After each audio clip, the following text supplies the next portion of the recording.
The Stephenville Dome. Normally it's a busy hockey rink, but right now it's been taken over by another sport.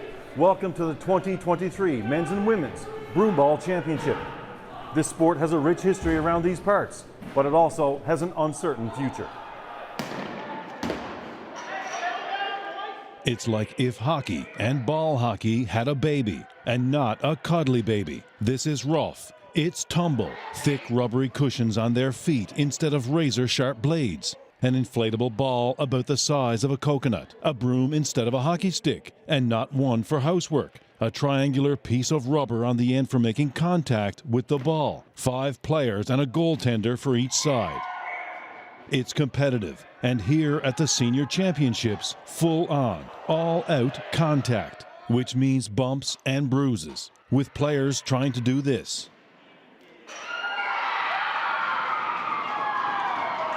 Like hockey, it's a Canadian creation, exported around the world. Generations of Newfoundlanders and Labradorians have played it, men and women. With very humble beginnings for this longtime broomball executive. Homemade gear, rubber boots with rubber straps on the bottom, homemade brooms, pig's bladder for a ball. But no pig's bladder these days. The most advanced brooms and boots at this event, with 9 teams from one-time broomball hotspots, all rural areas in central, western, and northern Newfoundland, and from Labrador. But broomball is not as supreme as it used to be. Teams cobbled together, sometimes the minimum number of players. Hard to attract referees. Let's go, boys. Let's go now. Come on, big shift here. Less than 200 registered players, the lowest ever. No minor program to build a foundation. A scramble each year to make this tournament happen. And the future? My feeling is that within 10 years, it'll disappear off the map. Looking pretty good there. This is a big game. The upheaval that accompanied the global pandemic injected even more uncertainty into the sport. So this provincial tournament in Stephenville is a much-needed shot in the arm for broomball. The games are highly contested, with a level of physicality that might surprise the uninformed observer.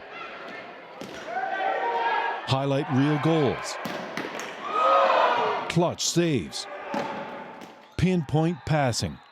This man remembers when broomball was played in most communities. We used to have 6 divisions, A, B, C, D, and E, and they were all full divisions.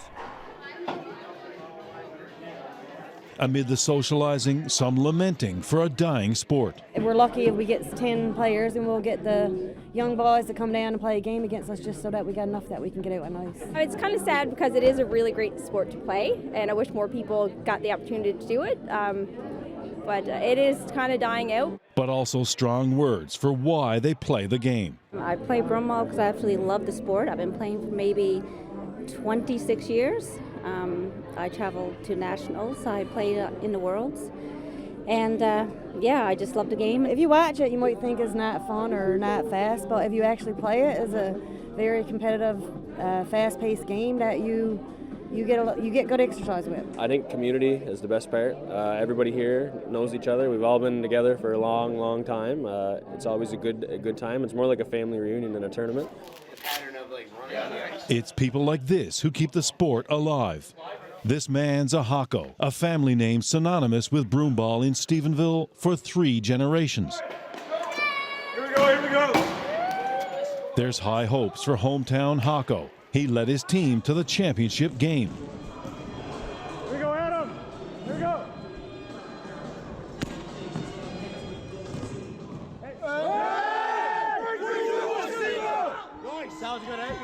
A back-and-forth battle between the hosts and the feisty Cornerbrook entry, with Bradley Dyke putting a dagger into Hocko's hopes for a trophy. But this captain is gracious in defeat.